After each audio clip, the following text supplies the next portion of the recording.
December 4ஆம் தேதி சேலத்தில் தவேக தலைவர் விஜய் மீண்டும் தனது பிரச்சாரத்தை மேற்கொள்ள திட்டமிட்டுள்ளதாக தகவல் வெளியாகியிருக்கிறது. அண்மை செய்தியை பார்த்து வருகிறோம். டிசம்பர் 4ஆம் தேதி சேலத்தில் தவேக தலைவர் விஜய் மீண்டும் தனது பிரச்சாரத்தை மேற்கொள்ள திட்டமிட்டுள்ளதாகவும் தகவல் வெளியாகியிருக்கிறது. விவரங்களுடன் செய்தியாளர் யுவராஜ் இணைப்பில் இருக்கிறார். வணக்கம் யுவராஜ், இது குறித்தான தகவல்கள்.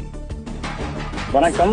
தமிழக வெற்றி கழகத்தின் சார்பில் கட்சியினுடைய தலைவர் விஜய் ஒவ்வொரு சனிக்கிழமை மற்றும் ஞாயிற்றுக்கிழமை அதன் பேரில் அந்த பிரச்சாரத்தை மேற்கொண்டு வந்திருந்தார். கடந்த செப்டம்பர் மாதம் 27ஆம் தேதி கரூர் மாவட்டத்தில் மேற்கொண்ட பிரச்சாரத்தின் பொழுது 41 பேர் உயிரிழந்திருக்கக்கூடிய நிலையில் அந்த பிரச்சாரமானது நிறுத்தி வைக்கப்பட்டிருந்தது. அதற்கு முன்பாக அந்த பிரச்சாரத்தின் பொழுது உயிரிழந்த 41 நபர்களின் குடும்பத்தினரையும் அதே போன்று அதில் பாதிக்கப்பட்ட நபர்களையும் விஜய் சந்தித்து பேசியிருந்தார். அதற்கு பின்பாக கட்சியினுடைய அவசர சிறப்பு பொதுக்குழு கூட்டம் என்று பல்வேறு கட்சியினுடைய திட்டங்களுக்கு பிறகு தற்பொழுது இந்த பிரச்சாரத்தை மீண்டும் நடத்துவதற்காக விஜய் திட்டமிட்டிருக்கின்றார். அதன்படி வருகின்ற டிசம்பர் மாதம் 4ஆம் தேதி சேலத்தில் அந்த பிரச்சாரத்தை நடத்துவதற்காக தற்பொழுது காவல் ஆணையர் அலுவலகத்தில் கடிதமானது கொடுக்கப்பட்டிருப்பதாக தகவலும் வெளியாகி இருக்கின்றது. இதன் சார்பில் கட்சியில் விரைவில் அதிகாரப்பூர்வ அறிவிப்பும் வெளியாகும் எனவும் சொல்லப்படுகின்றது.